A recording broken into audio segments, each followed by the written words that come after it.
What's going on, world? You know, welcome back to Saturday Football Man's Table. Thank you again for tuning in for week 2. Week If 2. you saw it last week, we appreciate the views and keep viewing. Let people know what we're doing. This is your host Trevor, co-host Jalen, and we here to talk about football at the man's table. So last week, it was 4 college teams that scored 70 plus points. That was Alabama, Ohio State, Florida State, and Tennessee. My thing is, how the team scoring 70 points? This is football. It's not college basketball. This is football. Like, where's the defense at? Where's the defense at? Not there. It ain't there. They scored. Man, listen, they having fun in that end zone. It's like I'm liking it. I'm liking the blowouts. But think about it. This is, come on, 70 points? Think about it. This is not bad. This is football. Where's the defense? Shouldn't no team score 70 plus points in football, period. That's high school, college, and NFL. I mean, I understand. Hey, the defense up, the defense up, but come on. Their defense wasn't doing nothing. If their defense wasn't holding apart, their offense had to do something. Their offense wasn't doing nothing. Then you can't do special teams can't do too much. You know they can stop punt returns and that stuff. But other than that, your special teams really can't do nothing. So if your offense and defense is not really holding their own on the field, it's very easy for one team to get momentum and just keep it on the gas. I mean, I get it. But if it's a D1 school playing against a D1 school, correct? Somebody needs to be talked to. Yeah, because there's no way you get a scholarship or a coach. These are like collegiate players. Why are y'all not playing hard enough? They got full scholarship. Y'all can't. I mean, if you lose, you lose. I get it. If you lose, you lose. A win is a win, a loss is a loss. But to be competitive and you let another team score 70, it was 4 teams last week that scored 70 plus points. Okay, it just broke my mind. You can't even blame it on the players. That's more of a coaching error. I can say I'll say it like that. I agree. Let alone, yes, it does play. The players do play a part, cause yes, y'all was the ones out there doing the routes, making sure y'all had everything detailed and everything. Y'all didn't come to execute, nor your coaches was very prepared, or they didn't do enough studying themselves on their opponent. Because it could go like this. You could game plan. You could game plan for the quarterback, and then the running back or the receiver have a big game, and your sole purpose was to contain the quarterback, but you didn't think about the running back, the receivers, the tight end. Yeah, So I get it. I get it. The coaches, the teams that got blown out by 70 plus, the coaches, they got to hold that because they didn't do good preparing their team. I get it. But the players should also hold it themselves also, because we didn't execute what our coaches showed us to prepare for this game. So do you blame the coach or do you blame the players for not playing hard? Because if I had to pick, I'll say the coaches. Reason being, because it all starts from them. We can't get no type of plays, routes, coverages unless the coaches put it together. So I think it was more in on the coaches. Now, with that being said, we just saw a thriller. Georgia and Tennessee. Okay. Now, Tennessee ain't beat Georgia since 2016. 16. It's been 9 years. 9-year winning streak. And we saw the game hand in hand. You know, Georgia fought back. Yes. Tennessee had a chance. They had a chance on getting that field goal. Okay, let me ask you this. Okay. Would you blame the coach or the kicker? In that situation, because they only had like before the false start, they had like 7 seconds left on the clock. Instead of trying to go for another offensive play, would you just brought in the kicker and just go ahead and end the game like that?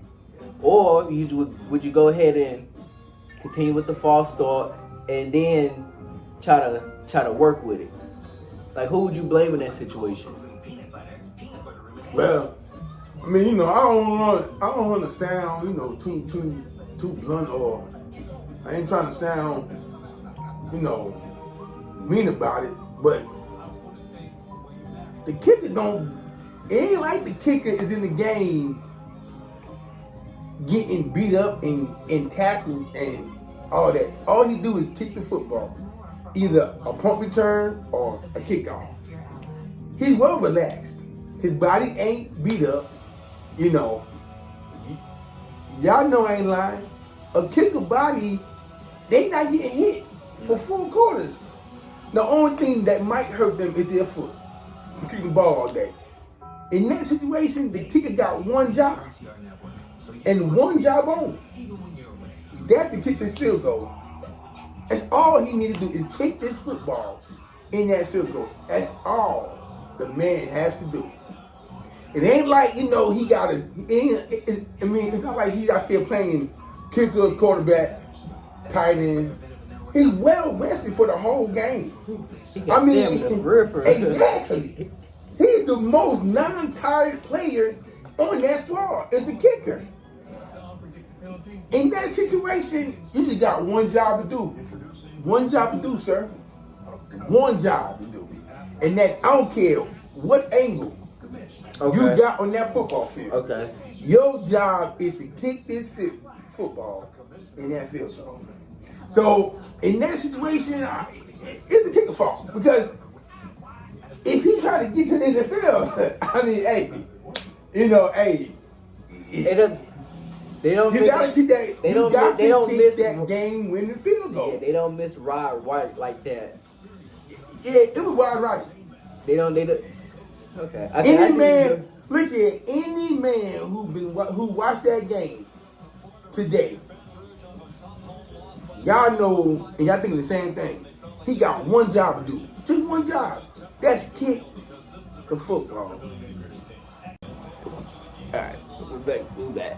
So yeah, so you know, any man out there that is watching this and who had watched football today, y'all know in line, the kicker is the most non-tired person on the sideline. He got plenty of stamina. He should not. That's all he got to do. Now, if I'm wrong, America, let me know. But I feel like the man should have, Matt Gilbert should have went and kicked that. He should have made that field goal. Tennessee wins, Georgia lose.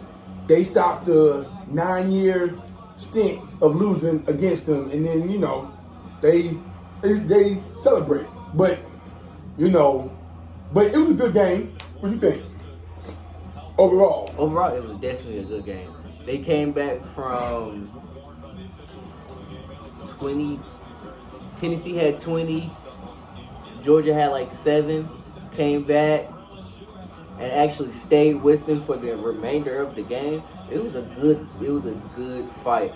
Georgia's defense really held their own. Their offense held their own. They made sure they got in the end zone when they needed to. But I just feel like Tennessee could have won this one. I mean, in my whole opinion, they were winning the whole game though. Right. So I don't know why would you let off the gas?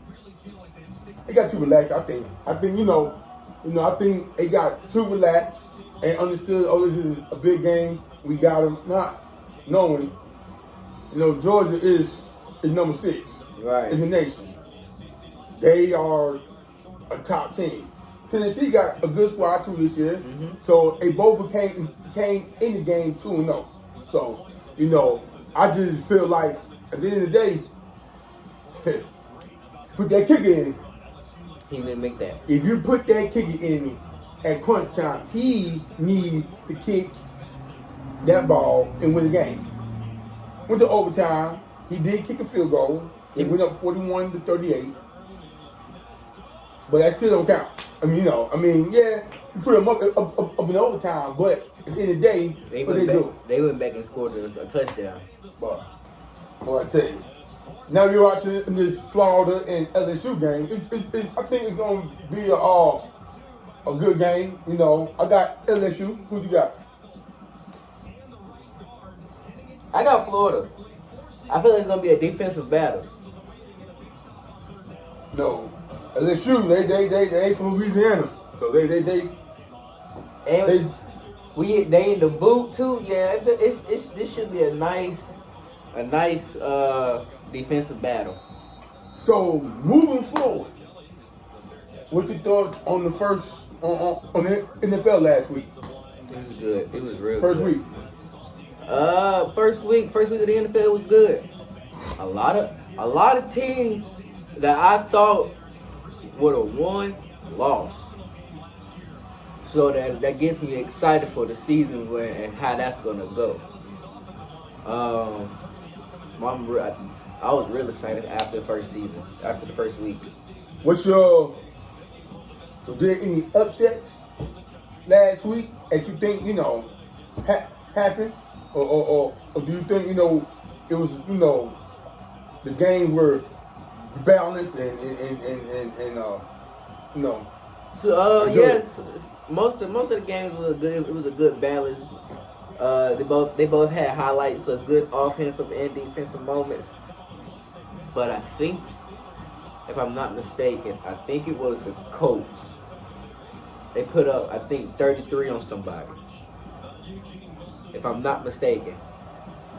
Facts check me. But if I'm not wrong, I think the Colts put up 33 on somebody. And I was expecting the Colts to lose. Yeah. So no. I'm a Giants fan, as everyone probably knows. And yes, I know I got a lot of Washington fans and all that out there. So I want to say, y'all won 21-6. The first week. This week. how did y'all feel about losing to Green Bay? Washington fans. Yeah. That's a good question. That's a good question. Michael Parsons was he was back there quite often. And I'm not trying to gas him or anything like that, but for him to be a star athlete, he did his job. He was doing everything in his power to get to Jaden Daniels. So that leads me to say, what happened to the Commanders last year? I know it's not the same team. Y'all got different people, and all that. But what happened to that solid offense that we saw last year? The offense was a little shaky. It seemed like the offensive line, they blocked for him, but then it seemed like sometimes they didn't block for him. Yeah. I agree. But what I also can say, they was dealing with that Green Bay defense. That Green Bay defense. And this is I saw a clip of Michael Parsons, and them before the play before his whole team moved. Michael Parsons he was already like 2 steps into the offensive lineman's chest. Ball's in play. How? He's a special player. Michael Parsons is Whether Whether you Believe like it or him, not, whether you like him or not. Michael Parsons' presence in Green Bay is being felt. Definitely. It is being felt like no other. Michael Parsons' presence in Green Bay is being felt. I almost think it's being felt more than in Dallas. What you think? It is. Did you see the fans chanting when he was on the interview? Yeah, yeah. Saying thank you, Jerry. Beautiful, beautiful. He said the facility is better. He said just the overall is better in Green Bay. That says a lot. That was coming from a star athlete leaving an organization like the Cowboys. Yeah, because the Cowboys, y'all consider yourselves, we them boys, America's team. And for a player to say, what you say again? It's overall, it's better here in Green Bay. From the training staff, the weight room, the facilities. He said something about the air. The air is better there. It was just overall. He was just giving Green Bay its props, but they had nothing good to say about Dallas. So that leads me to say, like, how was y'all really treating him behind closed doors? You know. Good question. How, if a person, and I don't even think, sometimes, people, say certain stuff because at an angle. I really do believe Michael Parsons is really giving Green Bay their props. Green Bay has always been a good organization. You know what I'm saying? And, whether AT&T Stadium is the state of the art stadium, sometimes, you don't always have the best behind the scenes. You know what I'm saying? You might make stuff look good On the outside. for your fans. Yeah. But for your players, stuff might not be up to par. So, I'll never know. Right. You'll never know. But Michael Parsons, he said it. So, it must be true. You know what I'm saying? I'm pretty sure, he's been here for 4.5 years, almost 5, but he got traded in Dallas. Yeah. Yeah, and I still say, the loss for Dallas is being felt, but the presence that he brings to Green Bay It's being felt. is being oh my goodness. Them fans are loving Woo, it. woo. Them fans are loving it. And it's beautiful. Because it's like he fits in so well. It's like it's like he was that missing puzzle piece. Cause he already knew Green Bay had a good offense. We knew they had a good defense, but they was missing a couple pieces. So they filled in them pieces through the off season. Then by the time the season came around, they found that last piece, and that was Mike Parsons. They got it. And then ever since, Green Bay, they've been looking solid. I mean, I hate to say it's real early. It's early. But Green Bay could potential. possibly go to the big dance this year. They got the potential too. I think sometimes you just need, like you said, that extra piece. And it don't always have to be an offensive player. Mm-hmm. No, we think we gotta get the high-flying offensive player to get championship. Sometimes you need that piece on defense. Defense win championships. To get it. You know what I'm saying? Hey, say it again. Defense win championships. Hey, all the sports, people out there, I know the same. Defense, like you said, defense win championship. But we also saw the news about Dallas signing Tyler Smith, offensive guard. What? They don't have $94 million, and he's guaranteed $80 million. And you know what I'm about to say, but you couldn't sign the highlight, Michael Parsons. Boy, Let me say it like this. I believe Jerry didn't like him. I say that because things really started getting rocky in Dallas for Michael Parsons after he got injured. Yeah. Like after he got injured and then he came back and then he was like a little shaky, like he'll play, then he wouldn't play. Yeah. It was like, okay, so I think within that level of him like kind of being there and not being there, that relationship between him and Jerry wavered at the same time. So train on it. Yeah, so I think whatever was in Jerry's mind, this is what I'm thinking. He's hurt. He's reliable, but he's hurt. I can play him, but he might get hurt. It was a lot of pros and cons that was going through his mind. So he was like, well, what can I do? Well, yeah, what can I do to bring that extra piece to Dallas? Well, your best bet was to pay the man. But you didn't. You sent him out. Cool. So you brought in an offensive guard.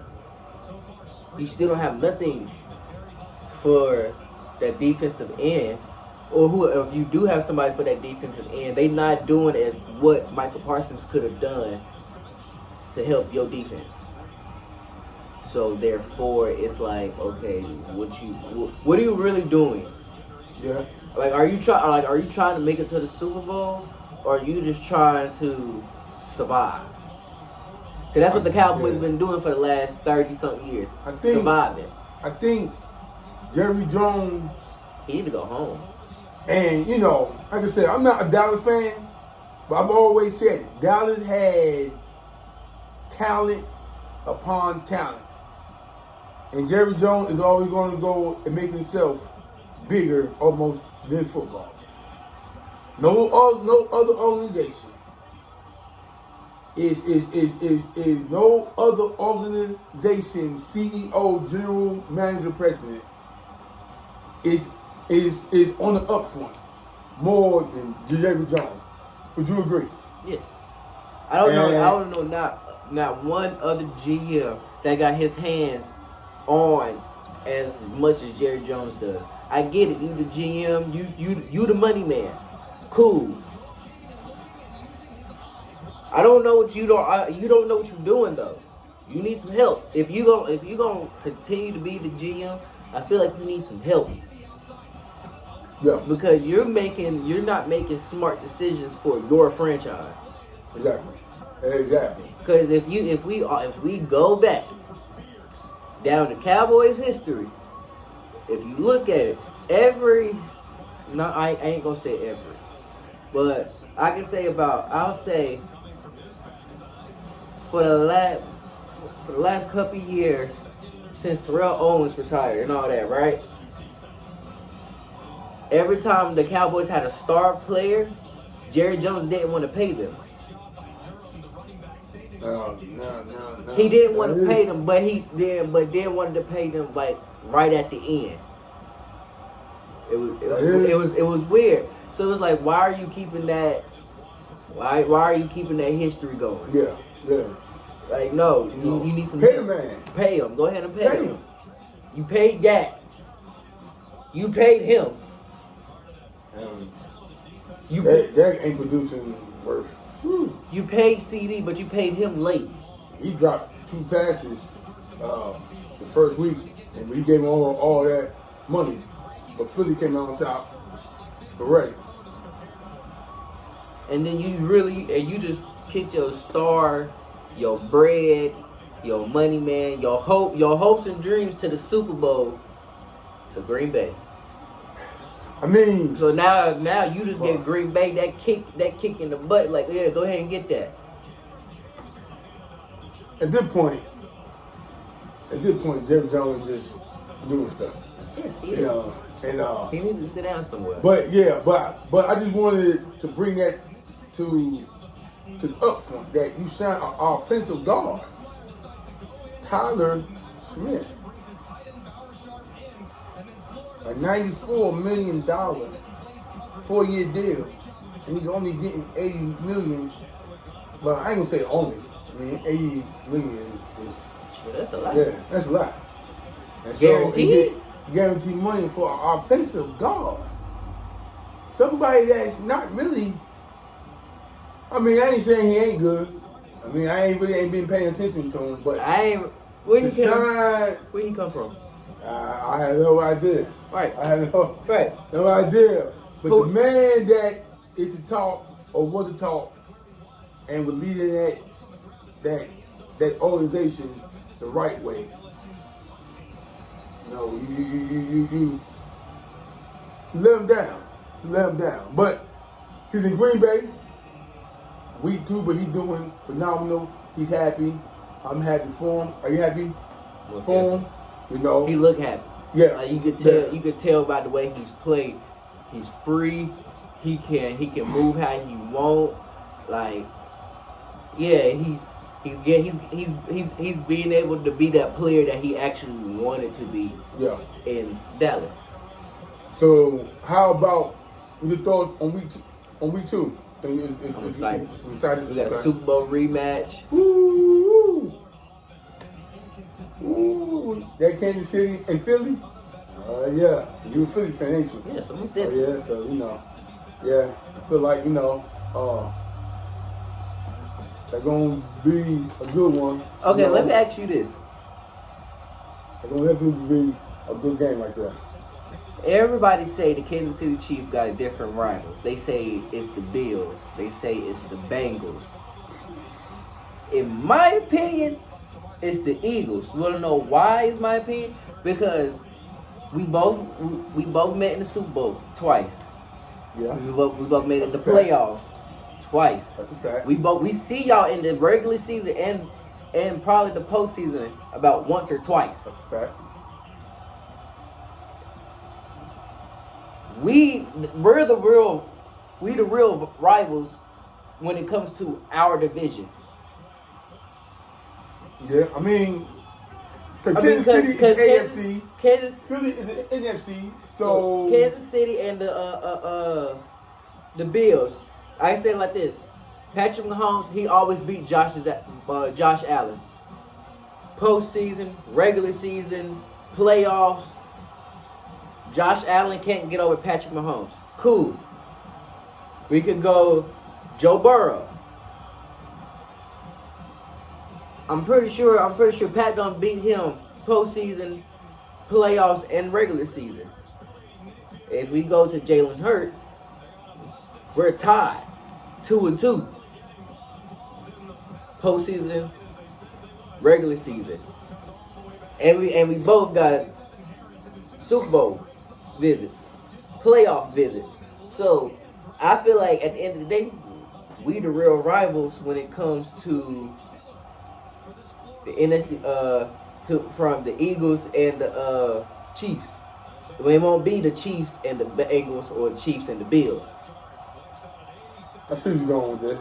Who's your You rival? might be as far as what in the NFL.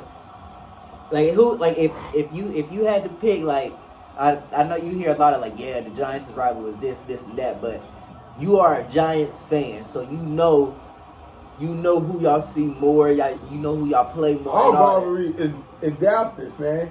I hate to say it, man, but I ain't gonna lie. Dallas been kicking out behind for a long time. Now, back in the day, it's been some battles, but I think that Giants out of our whole division, out of the Giants, Philly, Washington, and Cowboys, it's the Giants and Cowboys, and it's Philly and Washington.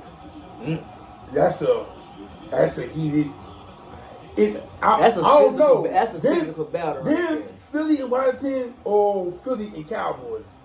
It's I don't know, but ours is the Cowboys, and we played them all in Dallas. And they just kicked out behind since the Tony Romo era. Yeah, we just can't give it up. Now we got 2 Super Bowls back in 08 with Michael Strahan and all that, but after that, Dallas, if Dallas don't win another game, they are going to beat us. Do I have high hopes that we're gonna win? Yeah, be blue, baby, be blue. But Okay. We'll see. We'll see. What time we'll y'all see. play tomorrow? I think at 1 o'clock. We play at 4:25. At 1. So, and you're playing where? In Philly or in I Kansas City? do play in Kansas. Ooh, Arrowhead. I ain't gonna lie, it's hard to win in Arrowhead. Now, yes, Kansas City did lose last week, but they played in Brazil, neutral territory. Right. You know, so I mean. Let me say it like this: I don't put nothing against any NFL team who plays in another country or anything like that. Because when we played the Packers in Brazil, the field was terrible. Oh yeah. So, granted, I understand. So it could have been some flaws within that game, but no, they got beat fair and square by the Chargers. They did. No, that was a fair ass whooping for them. And the Chargers has the Raiders. That should be a win for them. On Monday night. That should be a win. They definitely got the Raiders Monday. So we'll definitely see how that goes. But yeah, I think week 2 should be good. You know, we had 16 young African American quarterbacks that started. Cut that up. We haven't seen that in a long time. So, you know, the NFL is giving us a chance. And I appreciate that. You know, we are talented. We are, athletic, and I'm glad that we're getting a chance, that they are giving us a chance to start and lead a football team, and to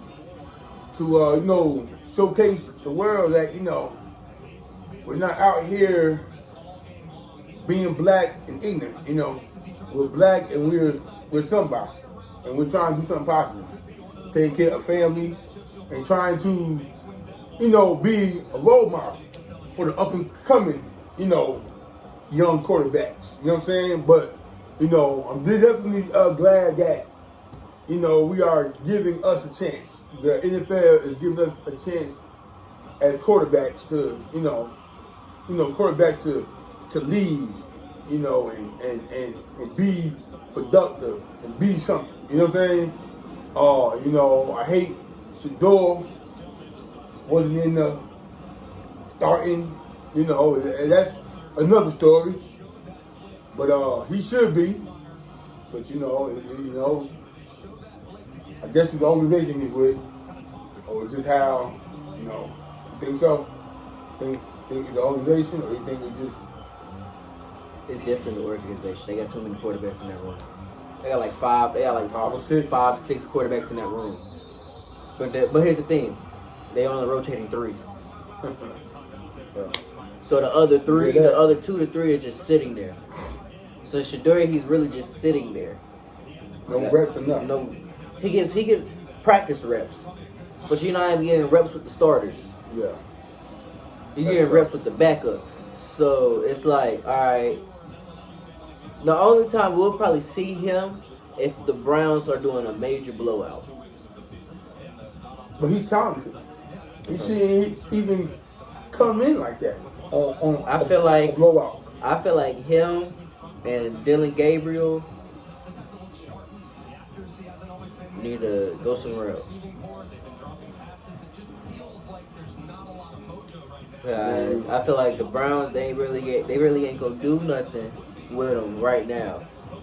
You got Gabriel from Oregon, right? Yeah. They ain't gonna really do nothing. He's too good to be a backup, right? Especially just to sit on the bench. Nah, exactly. He's too talented. Shador are too talented to be on the bench, waiting their turn. I'll do it like this. I could trade Shador to the Raiders. He could be a backup after Geno Smith. Ooh, Shador, you said something there. Shador, Ashton Genty. You just said something there. Max Crosby on the other side. Ooh, you just said something there. Yeah. He got a vet to lead him. That might happen. Then if anything, I can send you if you want, you can send Dylan Gabriel to Miami. Because Tua is